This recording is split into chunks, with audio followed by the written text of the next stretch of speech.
Napaikuna, saludos en quechua. Saludo en quechua se dice napaikui. El saludo varía según el tiempo del día. Estos son tres. Ayimpunchay, que es buen día. Ayinsukha, que es buenas tardes.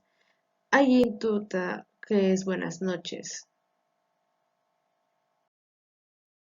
Cacharparicuna, despedida en quechua.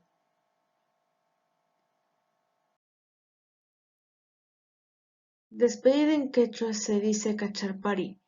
Sirve para dar fin a una reunión o encuentro.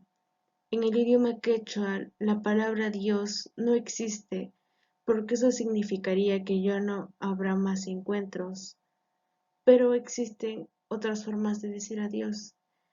Y estas son las otras formas de decirlas. Pacarincama, que es hasta mañana. Tupananchiscama, que es hasta el próximo encuentro. Tinkunanchiscama, hasta el próximo encuentro. Hokpunchaykama, que es hasta otro día.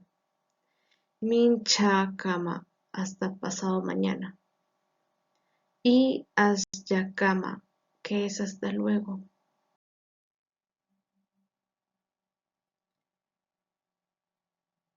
Muchas gracias por escucharme y ver el video. Sigamos difundiendo el idioma quechua.